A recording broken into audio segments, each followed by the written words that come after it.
Hello, Furiosa, a Mad Max saga is out. We're going to talk about it. Hello, everyone. I am David Chen. Joining me, as usual, she is known as at Joyonapping online. We just call her Joy right here. Joy, thanks for chatting with me today. Great to be here. All right, so the way this is going to work, we're going to talk briefly about our thoughts on the movie. We're going to try to reveal very little about the plot of the movie or the story or any spoilers at all. And then shortly afterwards, I'm just going to say, hey, we're spoiling from this point forward. So you know not to listen if you don't want to be spoiled. Let's talk briefly, very quick, about Mad Max Fury Road. Joy, I think this is one of yours and mine favorite films of all time, right? Yeah, I think that's fair to say. It's absolutely a masterpiece. I've seen it at least 3, if not 4 times in the theater. And when we got married, we made movie posters because we got married in a cinema, like a little independent cinema.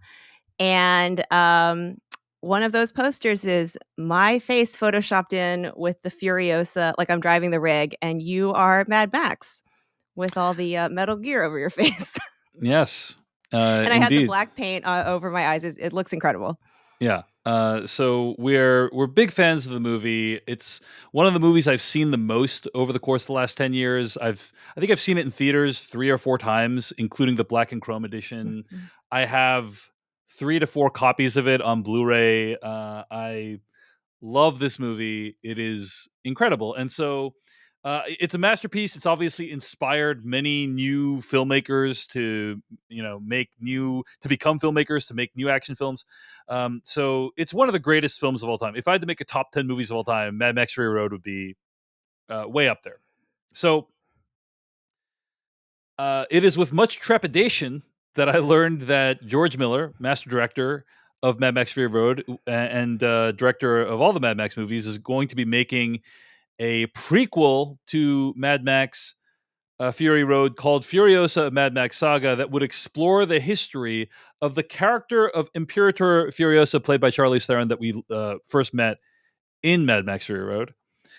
And the Uh, trepidation was just maybe it can't be as good as the prior movie. Is that the trepidation? yeah, at best, it's probably not going to be as good as that movie. And the worst thing is, it like somehow sullies the memory of that because it like by Hmm. being bad somehow, you know. Yeah. Okay. I And did it's not like, have the trepidation, but yeah, I yeah, hear what you're saying. yeah. So I was worried about all that stuff. Uh, that said, Joy, I am curious. What were your overall thoughts on Furiosa: Mad Max Saga? Oh, I'm going first. I really enjoyed it. I did not have very strong expectations of what it would be like. I think I was open to just sort of seeing or hearing what it was that they wanted to say about this character. That in some ways, Charlize Theron doesn't have a lot of dialogue in Fury Road, but I feel like in her eyes, I kind of get the backstory. And so, if you feel the need to flesh that out further, I'm open to hearing whatever it is you want to tell me. Um, and I thought it was really enjoyable. I do not generally love certain things about prequels where they feel the need to explain some of the more striking components of an original. Does that make sense what I'm saying? Yes, yes, Like, "Oh, that's how he got his helmet. Oh, yes. that's why his ear is That's scarred." that's where Wolverine got his jacket. That was a big Yeah, moment yeah, in yeah, X Men yeah. Origins Wolverine. You know. Sometimes I'm like, "Oh, this isn't really doing a whole ton for me." But, in this case, I actually thought all of that assembling of the person you eventually see in Fury Road really worked for me on a character level, and so I don't know, I had a great time. I don't actually wanna compare it directly to Fury Road, and maybe Yeah, that's 'cause I don't when you say sullying the memory, maybe I'm protective of the memory of Fury Road and just want it to be its own thing.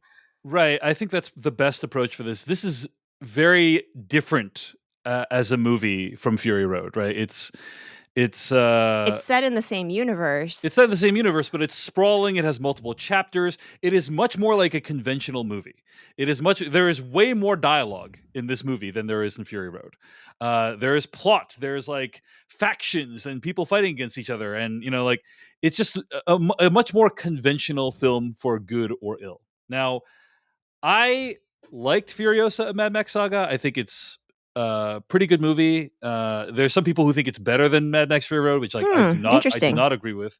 But I think it's very very solid. It Here are some things that Furiosa and Mad Max Saga does really well. Okay, first of all, a lot of people are probably wondering how's the action in Furiosa and Mad Max Saga.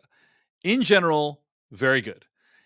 It does not look quite as good as it does in Mad Max Fury Road. I think they used tons of visual effects and CG in Mad Max Fury Road, but they did it in a way that made it very seamlessly blend into the live action practical stuff.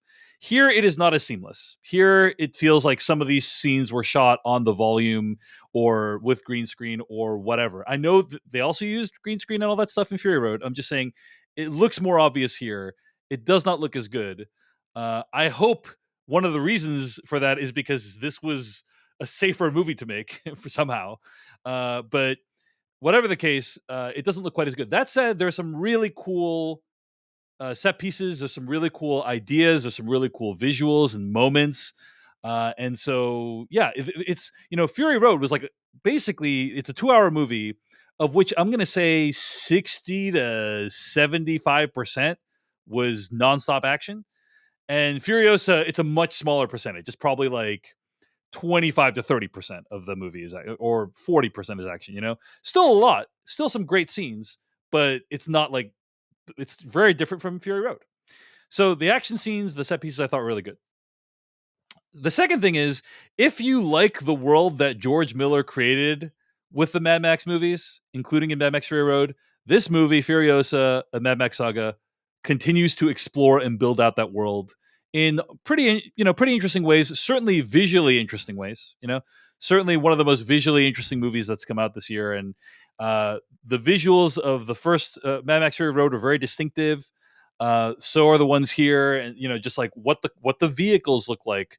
Some people have like, what does a fleet of people in this faction look like? What does this city look like? All these things that we got a glimpse of in Fury Road, or were just mentioned in Fury Road.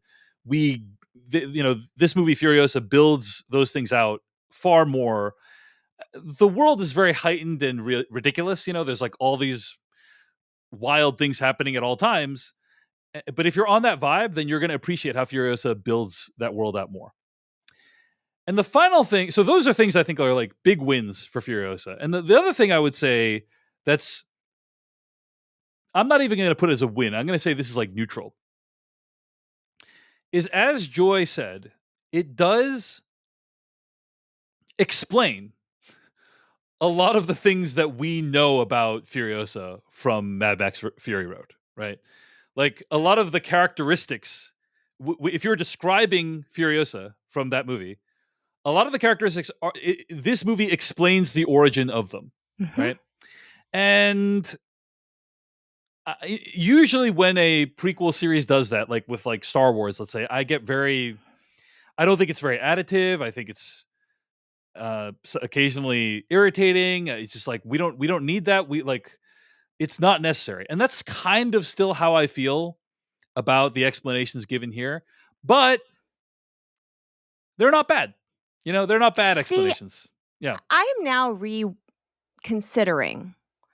Do I find it annoying when we find out, "Oh, that's why the cape is half torn," or, like, whatever the yeah, fill-in yeah. Or is it just that it's backstory not is? very Or good? But is it just that it wasn't very well done? yeah, yeah, Because it's pretty slavishly done here, like, it's pretty literal, and yeah, yet I greatly enjoyed it, and I yeah, actually felt moved at the reveal of the character yeah. being kind of close to its final form. Yeah, yeah, yeah. The explanations are not like, I would say they range from not bad to good. Like some of the origins of some of the characteristics of Furiosa, uh, and so yeah, I think if that's something you are interested in, then you're definitely going to get that in Furiosa, a Mad Max Saga. So overall, I quite like the movie. The action scenes, many of them were really impressive. Oh, and there's one other thing I want to mention before we get to spoilers, which is I think the cast is great. Like Chris Hemsworth does a great job playing Dementis. There is a character who played Furiosa's mom, Mm. who I think this is her second movie that she's ever acted Oh, in, really? and she was really amazing She in has an this movie. incredible physicality. I wonder if Yeah. she has a background as, like, a dancer or an athlete or something. Charlie Fraser is the actor's name who plays Furiosa's mom.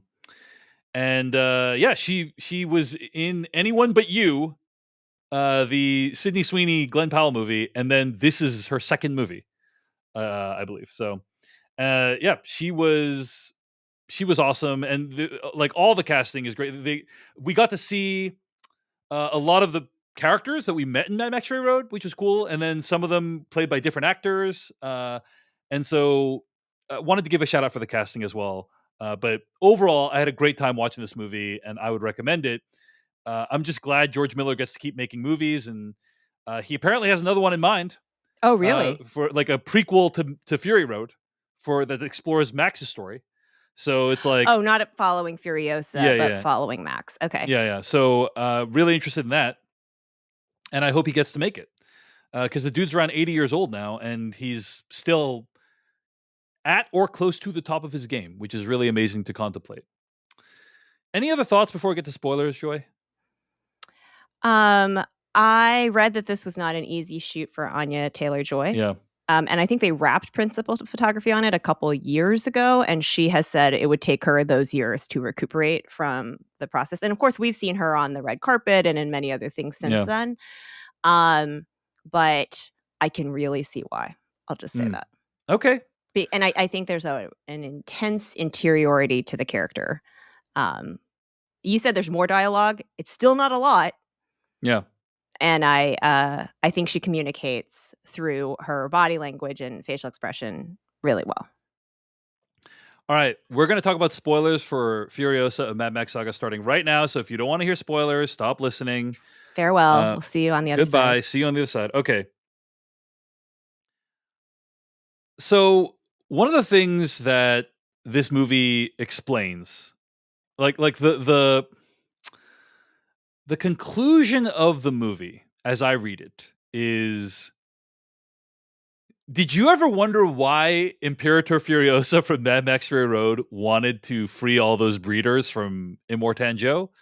Well, this is the explanation, and it's actually a pretty good explanation. What I mean by that is, it's not just some vague sense of I want to do good for this world or I want to help these suffering people. I want to free these people. It's like it's beyond that, right? It's as I interpret the ending of Furiosa Mad Max Saga, it is she has had her childhood and her home ripped from her in her youth. Her mom was brutally slaughtered.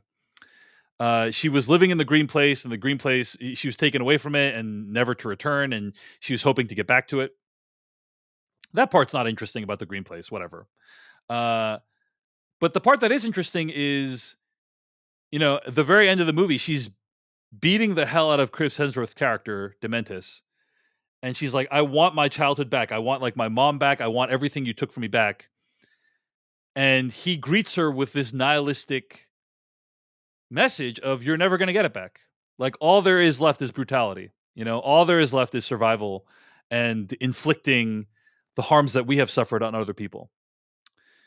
And what's amazing about or what's interesting about how that ties into Fury Road is it's Furiosa making the decision, oh, rather than channel that rage into inwardly or against others, I'm going to channel it to a positive place of helping other people. This movie directly ties the events of Furiosa and Mad Max Saga to Fury Road. Like the very last scene of Furiosa is a scene that happens literally, I think, the night before the events of Mad Max Fury Road.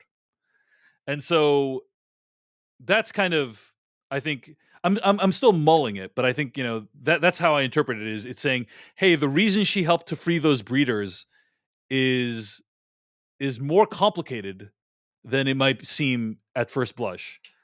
Joy, what do you think of my interpretation? And if you agree, do you think that makes Mad Max Fury Road a richer text? I guess I think the ending is open to interpretation, which is not to say that I think it's ambiguous. It's not left in a giant question mark.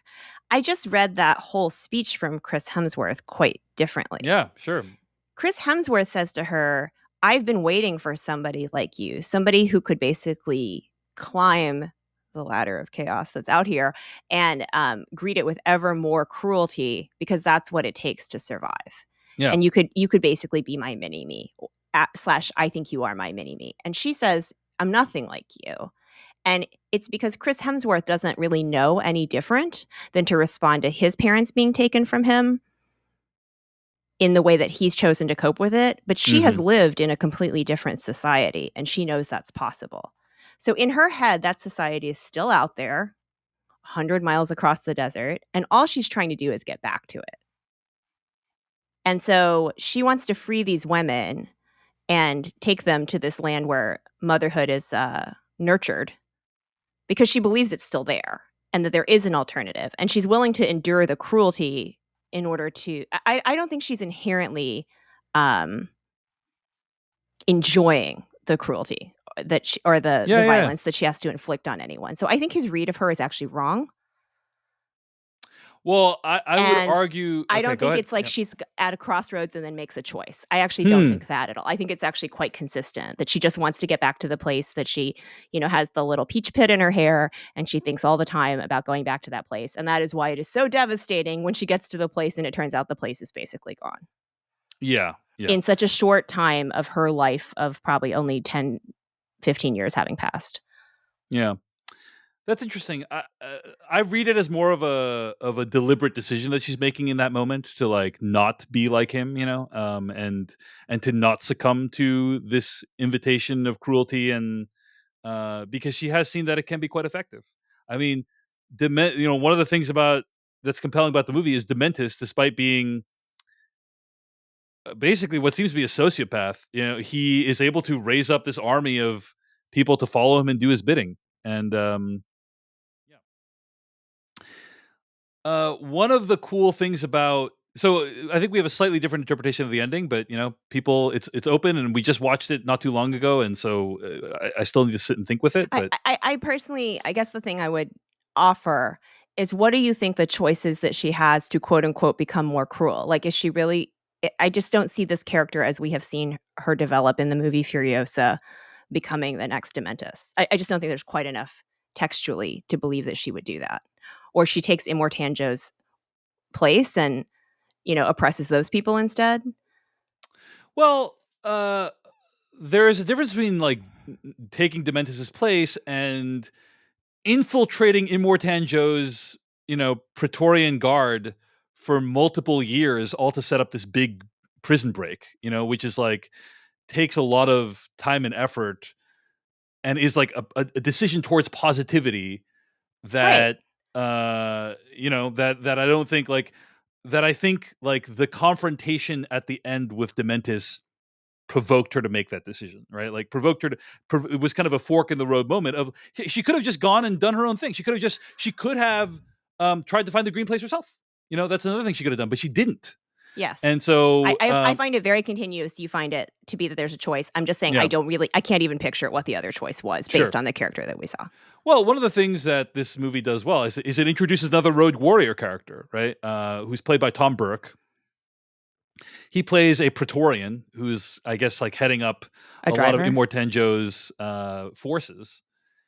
And I thought the relationship between them was pretty cool. I have to say, first of all, Yeah. Tom Burke. If you have seen movies like the Souvenir, it is a he's completely unrecognizable in this movie. It's amazing to watch him in this movie compared to in the Souvenir when he's kind of He this. is Derek Dazzle Jennings in The Crown, Yeah, opposite yeah. Helena Bonham Carter. He is her Princess Margaret's friend who turns out to go into the priesthood instead of wanting to have a dalliance with her.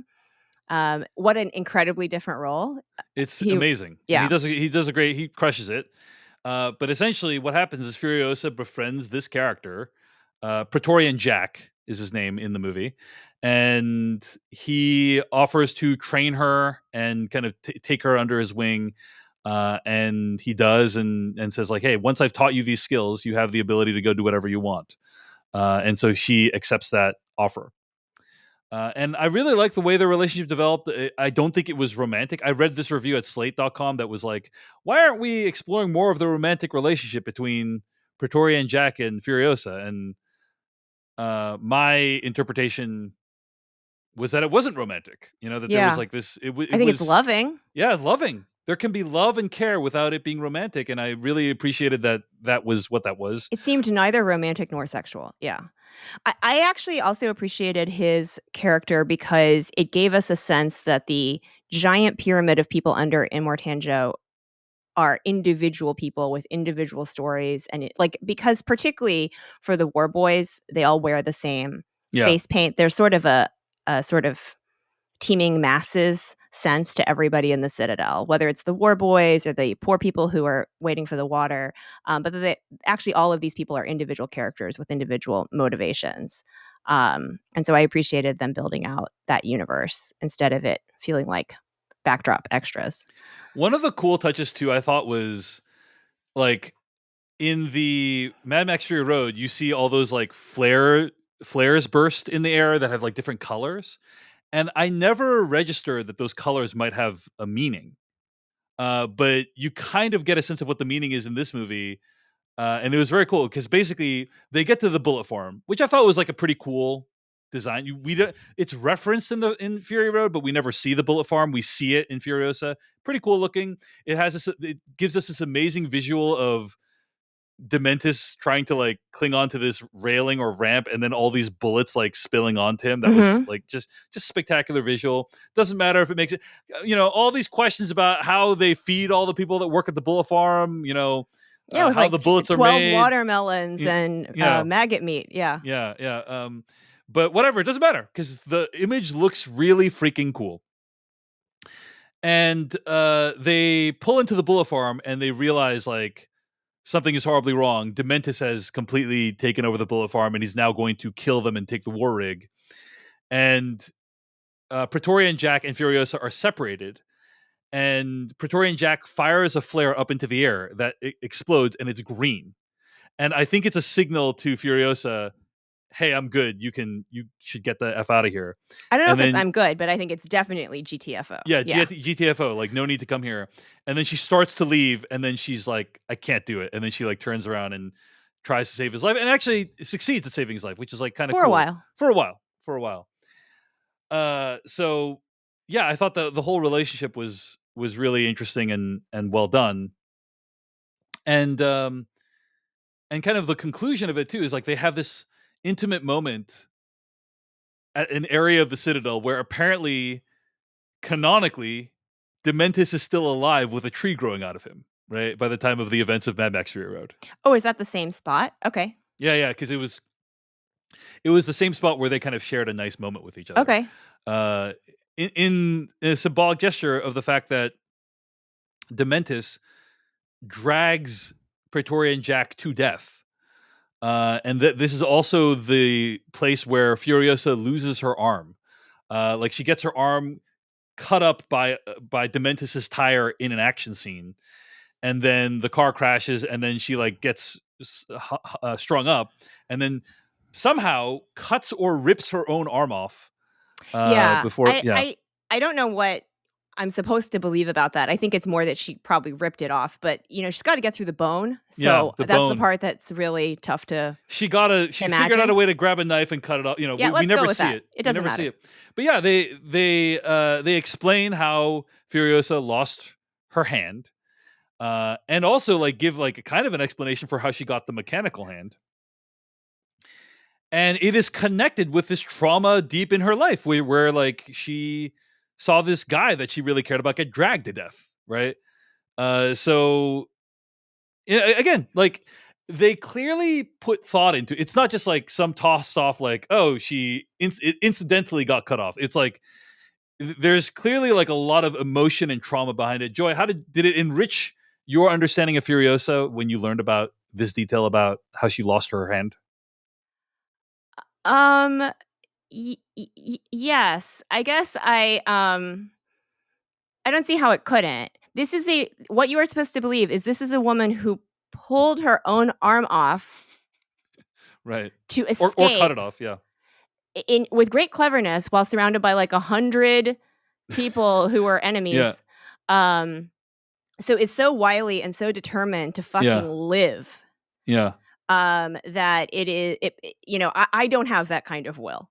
I don't have the will uh to probably knife one person, much less pull my own arm off. Um, She pulled a and James Franco from 127 hours, basically. it's at You a know? time when she is basically they are trying to torture her psychologically by dragging him to his death and having dogs set on his corpse, right? Mhm. So in what should be her lowest moment, she Yes. finds the reserves to be like, "Fuck this, I'm out of here." Yeah. And it's because revenge is such a powerful motivator for her.